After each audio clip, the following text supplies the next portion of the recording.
This channel does not promote any violent, harmful, or illegal activities. All content provided by this channel is meant for an education purpose only.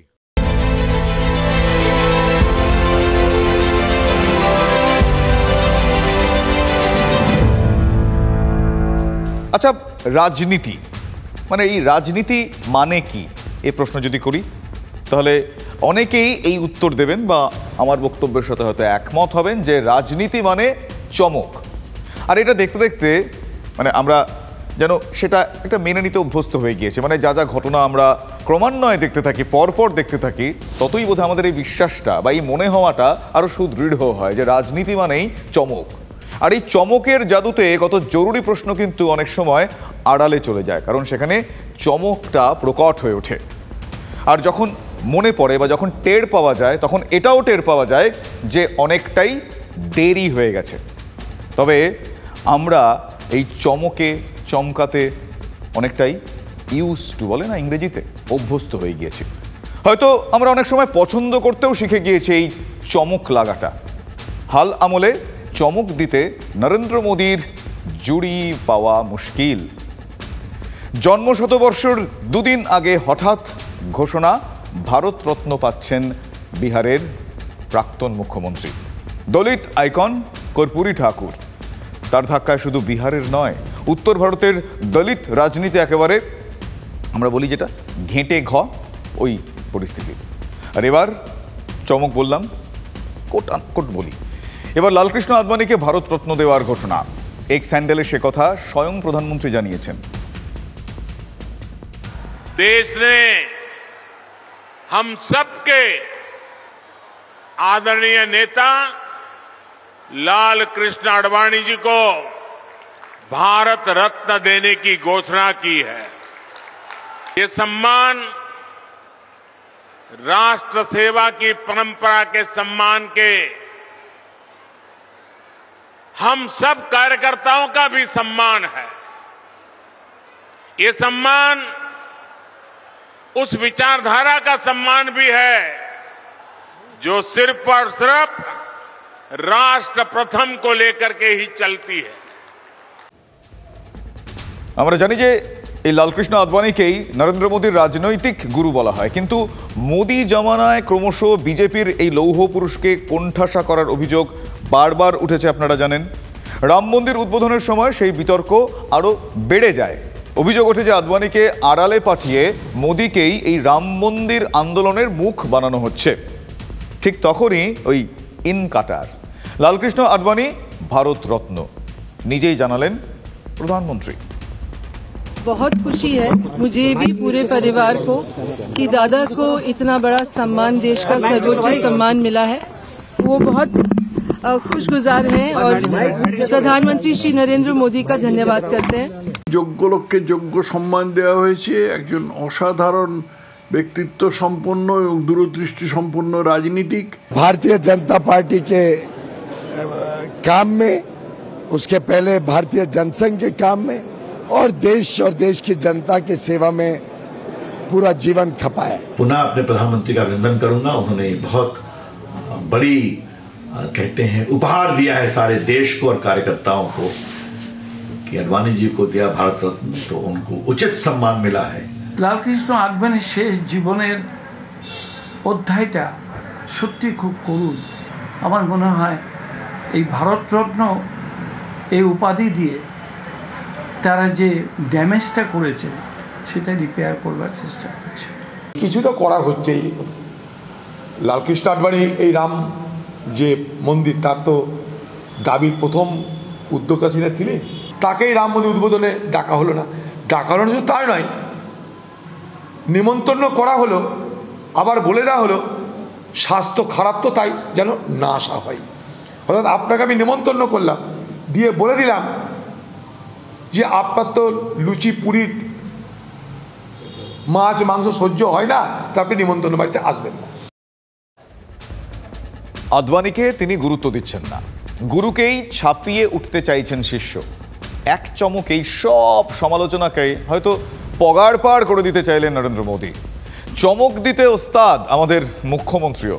তার পরামর্শেই বিহারের নীতিশ কুমার বিরোধী দলগুলোর meeting ডাকা হলো। জোট তৈরি হলো, আর তিনি নাকি জোটের নাম ইন্ডিয়া দিয়েছেন বলে দাবি করলেন। মমতা বন্দ্যোপাধ্যায়ের কথা বলছি। তার চাপেই রাজ্যে কংগ্রেসের সঙ্গে আসন বোঝাপড়ার আলোচনা শুরু হলো। এর মধ্যে নীতিশ কুমারই জোট ছেড়ে বিজেপির হাত ধরে ফের মুখ্যমন্ত্রী হলেন, আর মমতা আচমকাই ঘোষণা করে বসলেন যে বাংলায় একাই লড়বে তৃণমূল কংগ্রেস। সেটা এই সম্প্রতি, মানে 24শে জানুয়ারির কথা বলছি আপনাদের। আমার কোনো কথা হয়নি এবং আমি প্রস্তাব দিয়েছিলাম, ওরা প্রথম থেকে প্রত্যাখ্যান করেছে। তখন থেকে আমাদের দল সিদ্ধান্ত নিয়েছে আমরা বাংলায় একা চলবো। সুতরাং আমার সাথে কোনো সম্পর্ক নেই বাংলার ব্যাপারে। অল ইন্ডিয়ায় কি করবো না করবো আপনার ইলেকশন ভাববো। আর তারপর থেকেই কিন্তু সব মিটিংয়ে একই কথা বলে যাচ্ছেন তিনি। এক একটা দিন এক একটা পয়েন্ট তিনি যোগ করছেন, আর সেগুলো যোগ করলে কি দাঁড়াচ্ছে, তিনি মালদায় 2টো আসন কংগ্রেসকে ছাড়তে চেয়েছিলেন। মালদার 2টো আসন মানে বুঝতেই পারছেন। লোকসভায় কংগ্রেসের দলনেতা অধীর রঞ্জন চৌধুরী বহরমপুর ছাড়তেও রাজি ছিল না। ভালো করে বোঝার চেষ্টা করুন। আর কংগ্রেস তৃণমূলের এই যে সমঝোতা, তা ভেস্তে গিয়েছে সিপিএমের জন্য। আমি একদিন কংগ্রেস করতাম, কংগ্রেস থেকে আমাকে তাড়িয়ে দেওয়া হয়েছিল। আমি ভাবলাম গেটার ইন্টারেস্টে সবাই কাজ করবে। আমি প্রস্তাব দিলাম প্রথম, তোমাদের একটাও এমএলএ নেই, ঠিক আছে তোমার মালদার 2টো সিটে আমি 2টো সিট দিচ্ছি, আমি তোমায় জিতিয়ে দেবো। বললো না হবে না, সঙ্গে সঙ্গে প্রত্যাখ্যান। আমরা ভাই নমস্কার, আমাকে আমার মতো করতে দাও, আমি সিপিএম এর সাথে চলতে পারবো না। কংগ্রেসের সাথে আমাদের আন্ডারস্ট্যান্ডিং ভালো ছিল, যদি কেউ খারাপ করে থাকে তার নাম সিপিএম পার্টি। ওরা সিপিএম এর সাথে লড়বে বিজেপির হাত শক্তিশালী করবার জন্য। একসময় রাহুল গান্ধী এই বাংলায় এলেন তার ওই ভারত জোড়ো ন্যায় যাত্রা নিয়ে। মমতা শুরু থেকেই বলে যাচ্ছেন যে রাহুলের যাত্রার কথা তাকে কেউই জানায়নি। কোথাও সভার অনুমতি না দেওয়া, কোথাও গেস্ট হাউস ব্যবহার করতে না দেওয়া, আর শেষ দিন যাত্রা শুরুর অনুমতিও দেওয়া হয়নি কিন্তু। আর সেই দিনই এই আক্রমণটা চূড়ান্ত পর্যায়ে নিয়ে গেলেন মমতা বন্দ্যোপাধ্যায় নিজেই। শুধু কংগ্রেস নয়, নাম না করে ব্যক্তি রাহুলকেও আক্রমণ করলেন মমতা বন্দ্যোপাধ্যায়, যার সঙ্গে গান্ধী পরিবারের সম্পর্ক বরাবর ভালো বলেই কিন্তু শোনা যায়। এখন ইলেকশন এসছে, তাই বসন্তের কোকিলদের কাউকে ফটোশ্যুট করছে সব। এখন আবার নতুন দেখছি, নতুন করে ফটোশ্যুট, যারা কোনোদিন চায়ের দোকানে বসেইনি, চা বানাতে জানেই না, বাচ্চাদের আদর করেইনি, শিশু বলতে কি বোঝেই না, বিড়ি বাঁধতে জানেই না কোনোদিনও, বিড়ির বদলে অন্য কিছু হয়তো খায়। বিড়ি খান না বা অন্য কিছু খান, এই শব্দের মধ্যে কিন্তু উনি এমন কিছু ভাবনা থেকে বলেছেন যেটা প্রকাশ্যে বলতে পারছেন না, কিন্তু তার মনের মধ্যে এটা ঘুরছে। মমতা ব্যানার্জি একজন নিম্ন রুচির রাজনীতিবিদের উদাহরণ। রাহুল গান্ধীর মা সোনিয়া গান্ধীর দয়াতে, সমর্থনে যে মহিলা পশ্চিমবঙ্গের মুখ্যমন্ত্রী হতে পারল, তাদের মুখ থেকে যদি রাহুল গান্ধী সম্পর্কে এই ধরনের বিরূপ মন্তব্য শোনা যায়, তাহলে বাংলার মানুষ বুঝে নিন বাংলার সাধারণ মানুষকে উনি কি চোখে দেখেন। মমতা ব্যানার্জিকে যারা চেনেন, উনি কারো না, নিজের ছাড়া। আমরা তো অনেক আমাদের স্টকে আছে, কি বলতে তো পারি আমরা, সেগুলো আমরা বলতে চাই না। সি ইজ এ মেগালোম্যানিয়াক, কারোই ভালো দেখতে পারে না। মমতা বন্দ্যোপাধ্যায় কিন্তু এখানেই থামেননি। কেন রাহুল বাংলায়, তা বলতে গিয়ে বিস্ফোরক অভিযোগ করেছেন তৃণমূল সুপ্রিমো। শুনুন, আমরা কংগ্রেসকে বলেছিলাম 300 আসন একা লড়ো, আমরা সবাই মদত করব, আর 243টা আসন সব রিজিওনাল পার্টিকে দিয়ে দাও, যারা যেখানে স্ট্রং তারা লড়ুক, সেখানে তুমি মাতব্বরি করবে না। হলো হলো না? প্রথমেই চলে এলো বাংলায়, ভাবলো এখানে মুসলিমদের একটু সুশ্রী দিই, প্রথমেই চলে এলো বাংলায়। অর্থাৎ হিন্দুরা দিচ্ছে সুশ্রী, হিন্দুদের দিচ্ছে সুশ্রী বিজেপি, আর কংগ্রেস সিপিএম দিচ্ছে সুশ্রী মুসলিমদের। মোদি এবং বিজেপি বলে কংগ্রেস মুসলমানদের তুষ্টিকরণের রাজনীতি করে, ঠিক একই অভিযোগ করছে মমতা ব্যানার্জি, মুসলমানদের সুশ্রী দিতে এসছে। মোদির সঙ্গে দিদির কি শর্তে আঁতাত হয়েছে আমরা জানতে চাই। মোদির রাজনৈতিক ব্যাকরণ, দিদির রাজনৈতিক ব্যাকরণ এক হয়ে গেল কেন? লোকসভা ভোটে একাই লড়বে তৃণমূল কংগ্রেস। শুধু তৃণমূলই বিজেপির বিরোধিতা করছে এবং করতে পারে এটা বোঝাতে পারলে মুসলিম ভোট পক্ষে আসবে। মমতার সরকারে আসা, সরকারের টিকে থাকার পেছনে মুসলিম ভোট মানে এই ভোট ব্যাংকটা বড় ভরসা। আর সেই ভোট ব্যাংকে ভাঙনের ইঙ্গিত পাওয়া যাচ্ছে বারবার, বিশেষত নওশাদ সিদ্দিকের নামের ক্ষেত্রে বলতে হয়। তার কারণ নওশাদ সিদ্দিকের রাজনীতি বড়সড় একটা ধাক্কা তৃণমূল কংগ্রেসের কনফিডেন্সে দিয়েছে, এটা বলার অপেক্ষা রাখে না। ফলে মুসলিম ভোট এককাট্টা করতে সেই চেনা বিজেপি জুজুই কিন্তু দেখানো একমাত্র রাস্তা। আচমকা বিরোধী জোট ইন্ডিয়ার সঙ্গী কংগ্রেস নেতা রাহুল গান্ধীর বিরুদ্ধে এরকম মারাত্মক অভিযোগ তুললেন কেন মমতা? কেন দুধেল গাইদের জন্য 30% নড়ে যাবে? আমরা 38.13% যে ভোট পেয়েছি না, 100% সনাতনের ভোট, এতে কোনো জল নেই। আর মমতা ব্যানার্জি যে 47% ভোট পেয়েছে তার 30% হচ্ছে দুধেল গাই। বিধানসভা ভোটের পরে অঙ্কটা শুনিয়েছিলেন বিরোধী দলনেতা। রাজ্যের ভোটারদের প্রায় 27% মুসলিম, মমতার ভরসা। একসময় তিনি সংখ্যালঘু সম্প্রদায়কে দুধেল গাই হিসেবে চিহ্নিত করেছেন। আমি কিন্তু ইফতারে যাচ্ছি, আপনারাও আসবেন। আমি তো মুসলিমদের তোষণ করি, 100 বার যাব। যে গরু দুধ দেয় তার লাথি খাওয়া উচিত, যে গরু দুধ দেয় তার লাথি খাওয়া উচিত। মমতা ব্যানার্জি কি বাবা কালীর সম্পত্তি নাকি মুসলিম ভোটটা? সেই সম্প্রদায়ের মানুষকে প্র্যাকটিক্যালি তিনি ভোটার বানিয়ে রেখেছেন, ভোট বানিয়ে রেখেছেন, মানুষ বানাননি। সংখ্যালঘু মানুষ কি এরকম নাকি যে ওর কথায় নাচবে আর উঠবে আর বসবে? ইজারা নেই আছে, এসব অসভ্যের মতো কথা। ডবল চাকরি দেওয়ার কথা বলেছিল, আজকে উনি ধারণাই বসছেন। আর এখানে যারা টেটে বসে আছে তারা প্রাইমারি টেট পাস করে বসে আছে, তাদের কোনো এখন নিয়োগের কোনো এই হচ্ছে না। এই মুখ্যমন্ত্রীর সংখ্যালঘু সম্প্রদায়ের মুখ কে? শাহজাহান, জাহাঙ্গীরের মতন দুষ্কৃতীরা। তার জন্যই সংখ্যালঘু সমাজ সম্পর্কে মানুষের মধ্যে যে ধারণা তৈরি হচ্ছে তার একটা বড় ফল ভোগ করতে হচ্ছে এই অংশের মানুষকে। তাদের উন্নয়নের কথা চেষ্টা করেননি। তাদেরকে এই যে বারবার করে মোদির ভয় দেখিয়ে যে নিজের জায়গাটাকে অ্যাকুমুলেট করে রাখাটা, সেটা রাহুল গান্ধী ঘুরে গেলে যদি টলে যায়, যদি নড়ে যায়, সেই ভয়ে চেঁচাচ্ছেন। বাংলার মানুষ বুঝতে পেরেছে কি হিন্দু কি মুসলমান কি নির্বিশেষে মমতা ব্যানার্জি বিপক্ষে ভোটটা যাবে। এ তো গেল রাজনীতির লোকেদের কথা। আমজনতার কথা কি মমতাকে স্বস্তি দিতে পারছে? আজ থেকে বেশ কিছুদিন আগে ওই মমতা ব্যানার্জি বলেছিল, মমতা বন্দ্যোপাধ্যায় বলেছিল যে বিজেপিকে বাংলায় ফন্ডে এনে লড়বো, যেটা পত্রিকায় লিখেছিল। কারণ মমতা ব্যানার্জি বিজেপিকে বাংলায় মমতা ব্যানার্জি নিয়ে এসছেন আর অন্য দলকে চাপাচ্ছেন। ভিত্তিহীন কথাবার্তা। কারণ যখন কোনো সরকারের পতন শুরু হয় বা তার যখন গরিমা ক্ষুণ্ণ হয়, তখনই সে এইসব কথাবার্তাগুলো বলে।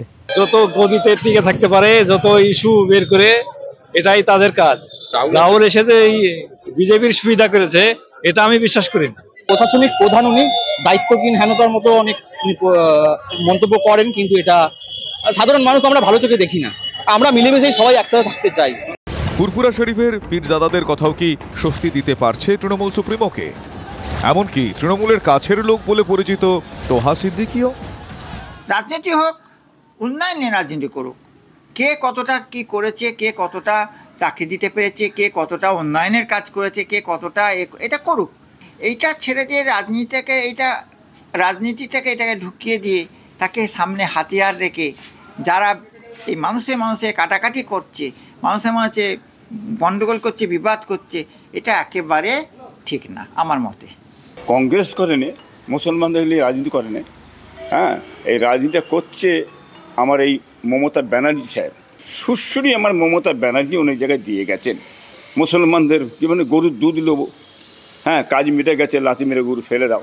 যারা রাজনীতি করে এরা ধর্মকে এখন এদের রাজনীতি সব উঠে গেছে।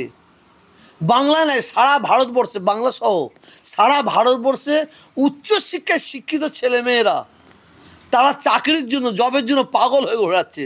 তাদের চাকরি নেই, ঘরে ঘরে বেকার ছেলে, তাদের জন্য কোনো কলকারখানা কিচ্ছু নেই। আর রাজনীতির নেতারা আমাদের সাধারণ হিন্দু মুসলিম আমাদের মাথায় টুপি পরিয়ে ধর্মকে সামনে রেখে রাজনীতি করার চক্রান্ত করছে। এটা সারা ভারতবর্ষের মানুষ জেনে গেছে। ঝালদা এ রাজ্যে জটের আরেক নাম ঝালদা। পুরুলিয়ার এই পুরসভাটির কথা এককালে অনেকেই জানতেন না, আর এখন কি হয়েছে? হাই ভোল্টেজ এবং ভোল বদল, টুইস্ট, এসব দিয়ে ঝালদাকে চিনতে পারা যায়। একের পর এক সেখানে উত্তেজনার পরিস্থিতি, পর্দা উঠতে না উঠতেই সেখানে যবনিকা পতন, আর পরক্ষণেই আরও একটা নতুন পর্ব শুরু হয়ে যাচ্ছে, একেবারে ওয়েব সিরিজের মতো। এবার সেখানে পুরপ্রধান নির্বাচন নিয়ে জটিলতায় আরও একটা নতুন পর্ব, যেটাকে আমরা অধ্যায় বলি, নতুন অধ্যায় শুরু হলো। তৃণমূলের কোন দল সেটা আবারও এক্ষেত্রে প্রকাশ্যে চলে আসলো। 5 বিক্ষুব্ধ তৃণমূল কংগ্রেস কাউন্সিলর এবং কংগ্রেস কাউন্সিলর বিপ্লব কয়ালের সমর্থন নিয়ে নতুন পুরপ্রধান নির্বাচিত সুরেশ আগরওয়াল। কোনো বিরোধিতা ছাড়াই এদিন 12 আসনের এই ঝালদা পুরসভার 6-0 ভোটে পাশ হয়েছে তার নাম। এবার জেলা শাসকের অনুমোদনের পরেই ঝালদার পুরপ্রধান হিসেবে তিনি শপথ নেবেন।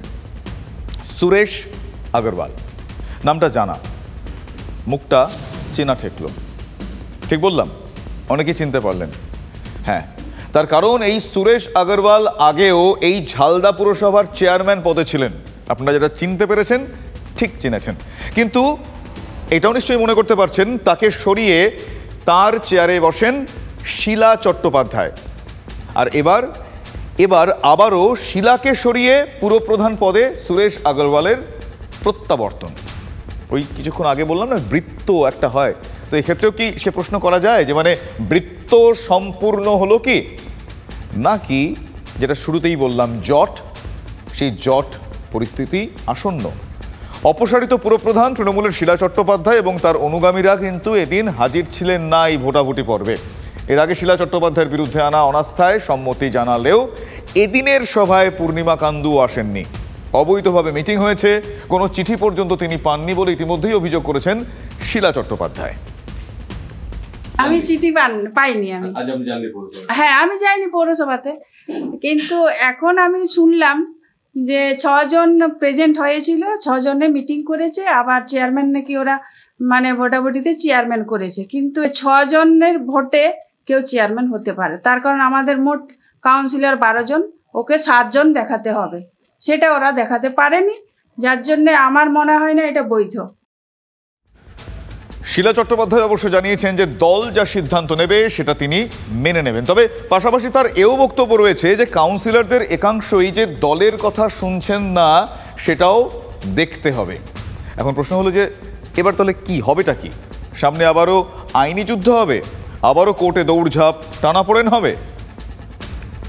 এটা ছোট পৌরসভা এবং খুব কম কাউন্সিলর নিয়ে এটা পৌরসভা, সুতরাং ছোট ছোট ব্যাপার নিয়ে এই অনাস্থা চলে আসে এবং হয়তো আশা করব এই বোর্ডটা যেন আরও যতদিন বেঁচে আছে যেমন ভালোভাবে সুষ্ঠুভাবে চলে সেটা আমরা চিন্তা ভাবনা করে চালাবার চেষ্টা করব। মাত্র 12 আসনের এই ঝালদা পুরসভার পাহাড় প্রমাণ জট, সেখানে দীর্ঘ আইনি যুদ্ধ, বহু জটিলতা এই ঝালদা দেখেছে। রাজ্যবাসী দেখেছেন একটা পুরো বোর্ড গঠন নিয়ে কত কাণ্ড হতে পারে, যার শেষ এখনো পর্যন্ত হয়নি। রাজনীতি, ক্ষমতার খেলা চলছে তো চলছেই। এই পুরো পরিষেবা ঠিকমতো মানুষ পাবেন কিনা, তাদের সমস্যা কে মেটাবে, কে দেখবে জনতা জনার্দনের দিকটা, সেসব নিয়ে ভাবার সময় কারোর নেই। জটিলতা চলছে। এখানে কিছু করার নাই, মেরে ধরে গায়ে জোরে জেল খাটিয়ে খুন করে, এটা দখল না, এটা রাহাজানি।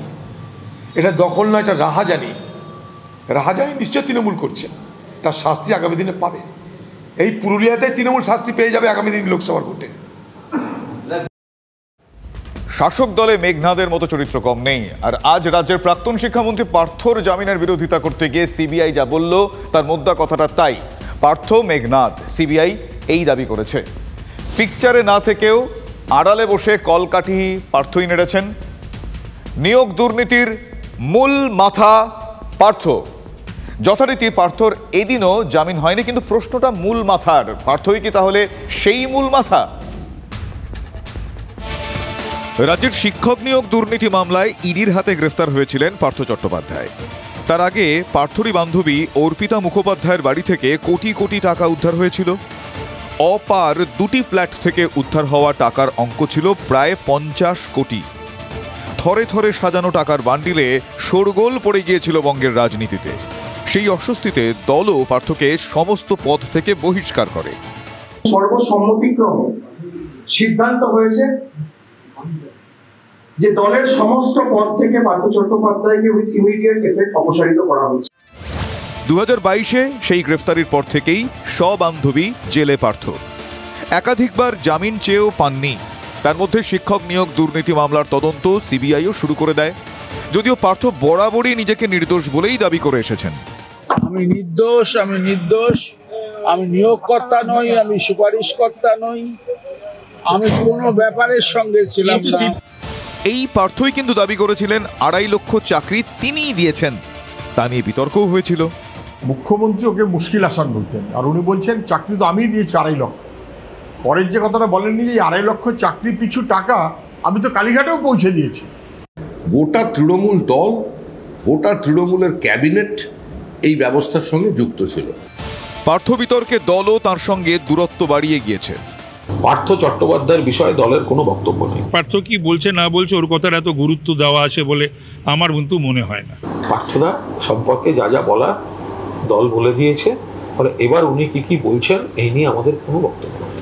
আমি বিনা বিচারে 8 মাস ধরে পড়ে আছি, তাতে আমার দুঃখ নেই, কিন্তু সত্য একদিন উদ্ঘাটিত হবেই।